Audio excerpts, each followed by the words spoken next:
Hello, my name is Jeff. I'm part of the teaching team here at Rainier View, and we are wrapping up our series today on bitterness. We're really looking at this quality of bitterness in our lives and how it can often steal our joy, it can ruin relationships, and what we can do about it. And today we're going to be looking at one simple word that can really begin to change everything for you when it comes to navigating your own bitterness, because oftentimes we are unaware of the times and the places and the way bitterness pops out, right? It kind of seems to happen. We're not aware of it. We're not sure why those feelings well up. And so we need to be able to tend to that better because, again, it can sprout up unexpectedly.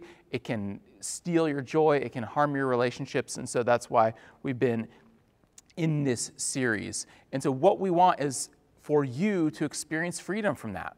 We want you to be able to not be held back by your own bitterness in your life and those feelings of that and being uncertain what to do with those. We don't want other people to determine the level to which you experience God's blessings and His goodness in your life. And so let me give you one example from a couple I know that went through a pretty hard divorce, and so we're just going to call them John and Jane, and I've changed a few things about their situation just to kind of protect them. But John and Jane were married a long time, had kids, and things entered into a season where they weren't going well. And he said a lot of mean and terrible things, John did, about Jane, and he lied about her to kids and into the family, and got with another woman before their divorce was even close to being finalized. And so fast forward kind of a couple years of really difficult stuff, their divorce is finalized, and John is now with his side chick, now turned fiance, and Jane says, I'm so happy for you, John. I hope God blesses your next marriage. And she's not saying it ironically. She's not saying it snidely. She truly is believing it. And so I turn to Amy and I say, there is no way in the world, my wife Amy, that there's no way in the world I would ever be able to have the response that Jane is having towards John. Now here's the thing. In our own power as human beings, of course that's not going to be our response. But why we exist as a church, why we're so committed to helping you follow Jesus in your everyday life is because when you live out of this wisdom, you can have really supernatural responses to things that just we say and do that have no other explanation other than the fact that we've learned to walk in the way of Jesus in our lives. And so that's what we want you to do. We want you to be able to experience and figure out how to have a response unlike Carrie Underwood and taking a Louisville Slugger to both headlights and slashing all 4 tires. How in the world do we have a response that is different so often than the world around us and the culture around us and what we internally want to do? And so that's why we're in this series. And it begins with and ends today by asking this one simple question. Why? It's a small, single word, and yet it can become so powerful because when you learn to pause and ask why, you are uprooting that bitterness from the root rather than picking at the leaves on the surface. Rather than just dealing with the symptoms, you're getting at the root when you pause and ask why. And so to illustrate this, I want to look at a story from the Bible of 2 brothers and how bitterness entered the picture for them and how their story ends. And then we're going to close by talking about a few New Testament principles to help us navigate our bitterness and how we can go about asking this question, why, in our own lives, and how it can help us have a radically different interaction with relationships where bitterness has entered the picture, and it can help us process these feelings of bitterness that we might be unsure what to do with. So we're going to start by looking at the story of Jacob and Esau for a bit. Their story is told in the first book of the Bible, Genesis. It spans roughly chapters 27 through 35. We are not going to look at all of those today, all of those chapters. But if you've never read that story or it's been a long time, I would encourage you sometime this week to just check out that story. It's a great one. But I'm going to pick up right now in Genesis 27, beginning in verse 30. We read there, after Isaac finished blessing him, and Jacob had scarcely left his father's presence, His brother Esau came in from hunting. He too prepared some tasty food and brought it to his father. Then he said to him, "My father, please sit up and eat some of my game, so that you may give me your blessing." His father Isaac asked him, "Who are you?" See, at this point, Isaac's eyesight started to go. He couldn't see very clearly, and his son Esau was bringing him what he thought would be this meal where he's going to receive this blessing from his father. He says, "I'm your son," he answered, "your firstborn, Esau." Isaac trembled violently and said, "Who was it then that hunted game and brought it to me? I ate it just before you came, and I blessed him, and he indeed will be blessed." When Esau heard his father's words, he burst out with a loud and bitter cry. And he said to his father, "Bless me too, my father." But he said, "Your brother came deceitfully and took your blessing." Esau said, "Isn't he rightly named Jacob? This is the second time he has taken advantage of me. He took my birthright, and now he's taken my blessing." Then he asked, "Haven't you reserved any blessing for me?" Now, his father Isaac goes on to give him a blessing. But what happened here, really, without getting into all the Old Testament context, this is a lot like handing over the keys and the deed to the family business. It's a lot like assigning inheritances. Once the deal is done and once it's transferred, it's over.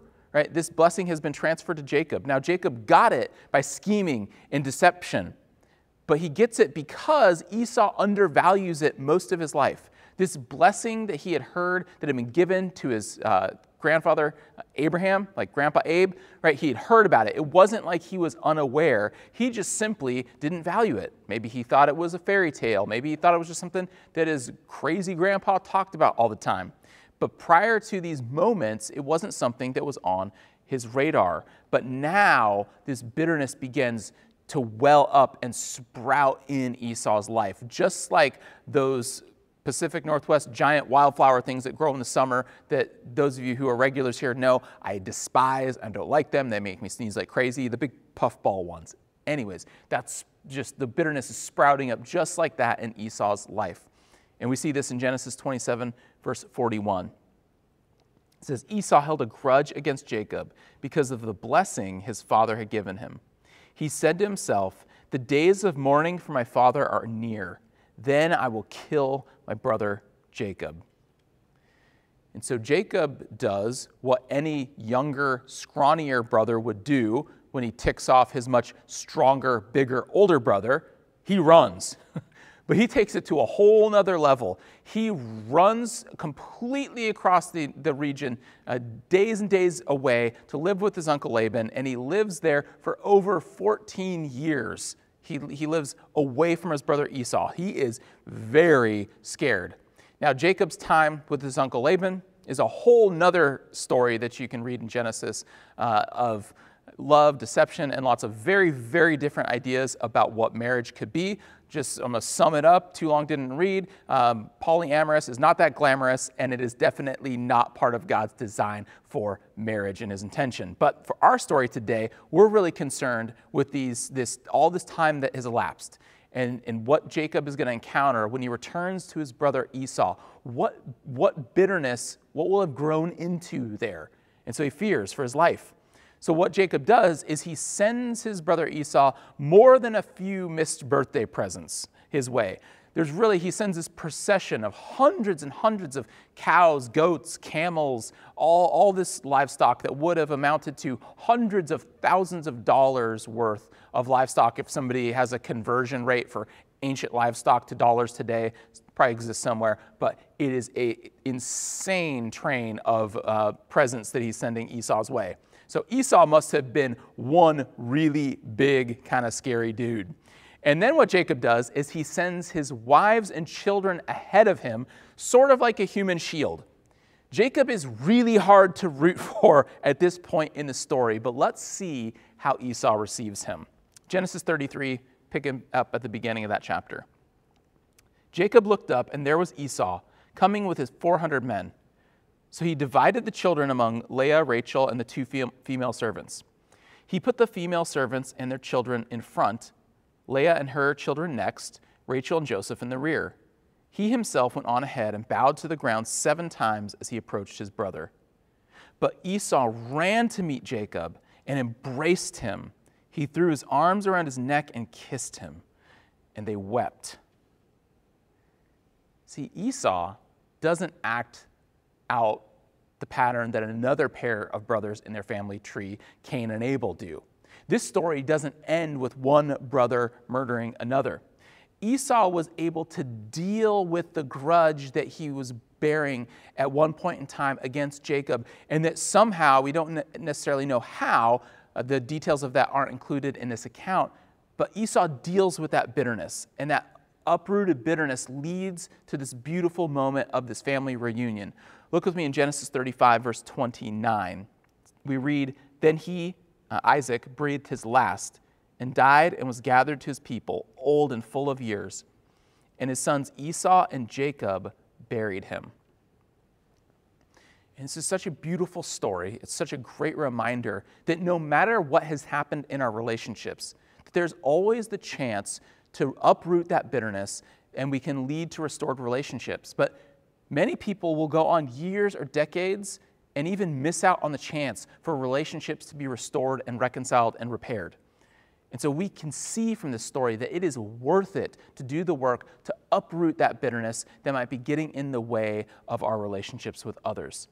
But now let's turn our attention to, we see the value of paying attention to bitterness, but how do we actually go about uprooting it? How do we deal with those emotions in our lives so they don't cause that damage? And again, it starts with that one little word, why? Why is that bitterness there, and where is it coming from? And when we pause and ask why, again, that's getting at the root of that bitterness rather than just plucking at the weeds of it at the surface. Like those weeds that you're pulling out of your garden, right, or on your lawn. If you just pop the head off of that, that thing's going to grow right back. You need to get at the root. And so let's look at some more principles more broadly from the book of James that speak to the critical role of understanding where bitterness can originate from to help us uproot it in our lives. So turn with me to James chapter 4. We're going to begin in verse 1. We read, "What causes fights and quarrels among you? Don't they come from your desires that battle within you? You desire, but you do not have, so you kill. You covet, but you cannot get what you want, so you quarrel and fight. You do not have because you do not ask God. When you ask, you do not receive because you ask with wrong motives, that you may spend what you get on your pleasures." And a few verses later, jumping down to verse 11. "Brothers and sisters, do not slander one another. Anyone who speaks against a brother or sister or judges them speaks against the law and judges it. When you judge the law, you are not keeping it, but sitting in judgment on it. There is only one lawgiver and judge, the one who is able to save and destroy. But you, who are you to judge your neighbor?" And there's a lot there, but I believe that this chapter really points out what I'm going to call the bitterness judgment spiral. That the more we allow bitterness to grow up in our lives, the easier it is for us to judge somebody else for maybe what they've said about us, what they've done, what they haven't done, what we think they ought to do that they didn't. And so as we judge, the bitterness grows. And as that bitterness grows, we judge more. And that spiral continues to expand and grow to the point at which it can get very large in our lives. And we've all had moments where that bitterness judgment spiral has grown and grown and grown in our lives. But how do we keep it from swelling to the point that it kind of becomes like that tornado level, that it just kind of rips through our hearts and our minds and our relationships, and it leads to damage there, it leads to broken relationships, it leaves us cut off from others that we don't want to be cut off from. It leaves us just holding on to this feeling of bitterness and not knowing what to do with it, but just being left with it. How do we not get to that point? Well, here's the thing. Any and all of us can interrupt that bitterness judgment spiral. We all can do that. And that begins with that one simple question. Why? Okay? Think about this. You can use that one question to ask it of your interactions with other people. Meaning like, why did that person say what they said? Or why did that person do what they did? Now, don't ask it like this. Why did they do that? Okay? Ask it with this heart of curiosity. I wonder why they said what they said. Right? I wonder what's going on for them in their life right now that I'm unaware of. I wonder why they're interacting with me differently this week or this month than they were a week or a month ago. Right? You see, by leveraging that moment of why, it's powerful. Now, here's the thing. You still might go on to judge them, but interrupting the spiral, it's going to keep it from swelling and growing. Just that ability to pause quickly enough to say, okay, before I go there, let me ask the question why. You can also ask the question why of yourself. Right? When those feelings surge, right, of bitterness, asking yourself when that comes, why am I feeling so bitter right now towards that person or towards this moment? Right, what's going on inside of me? What am I actually sad or frustrated about? Like, why am I sad or frustrated about something that's causing me to be bitter? Right? Are these feelings of bitterness going to lead to anything good if I embrace them? And if not, then why am I allowing them to continue to be present and guide my attitudes and actions? And so really what happens when we fail to ask why around that bitterness is that, again, it can damage our relationships. It can lead to strain. It can lead to distance. This is just sense that something is off, or friendships fade, or family gatherings just aren't, they're marked by tension, or they don't even happen. And really, this is all about empathy. Empathy towards others. Why allows us to have that? But the problem is we live in a culture that celebrates canceling and outrage, and it's both right, left, and everywhere, okay? And so we need to reclaim empathy. I love what Reggie Joiner says about empathy. He says, empathy is the ability to pause your thoughts and feelings long enough to engage with the thoughts and feelings of another person. That pause to ask why and consider another person. That's the moment at which you're grabbing hold of the root of bitterness. It seems so simple, and yet it is incredibly powerful. And so it can be the starting point to living out the biblical wisdom that we want for all of our relationships. And James goes on in chapter 5 to give us another piece of the puzzle, another piece of wisdom to live out. James 5, verse 9, we read this. Don't grumble against one another, brothers and sisters, or you will be judged. The judge is standing at the door. And consider one more piece of biblical wisdom for how to relate to others. And from Romans 12 this time, beginning in verse 14. Bless those who persecute you. Bless and do not curse. Rejoice with those who rejoice. Mourn with those who mourn. Live in harmony with one another. Do not be proud, but be willing to associate with people of low position. Do not be conceited. And you say, that sounds great. I have no idea how to begin and how to get started. And I know that it, again, seems so simplistic. But really begin to leverage that power of the question why each and every day of your life.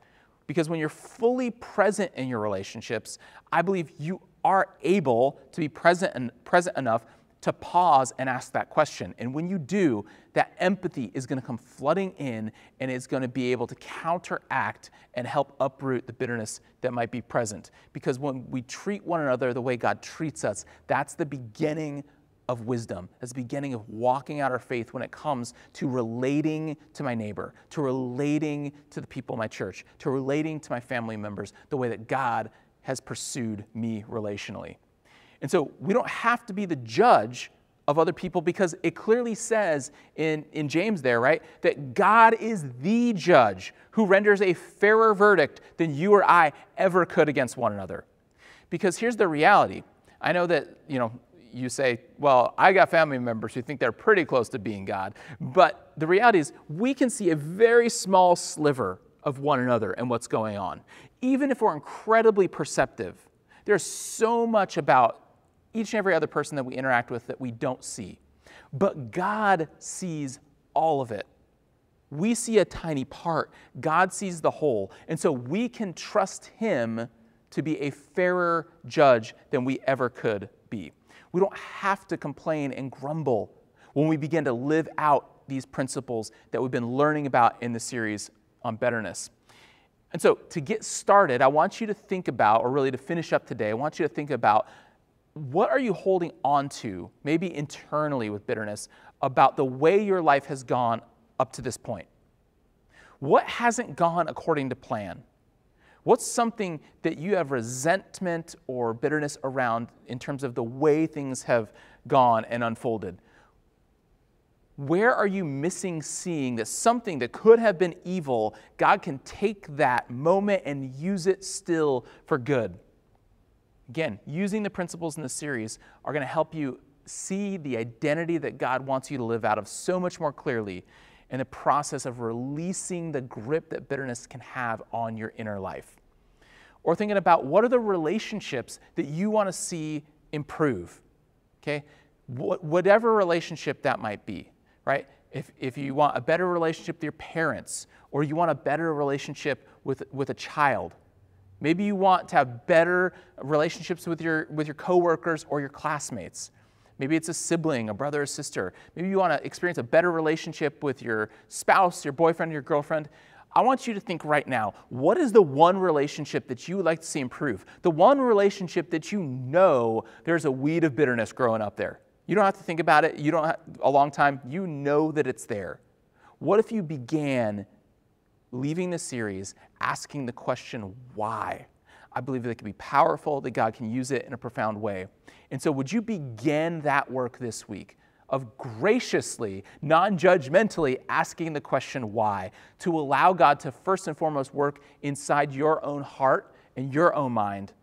And as you begin to interact differently with the people in your life, share those stories with us. We want to hear how you are seeing how God is at work, uprooting that bitterness, mending and restoring relationships in a way that you thought maybe was not possible.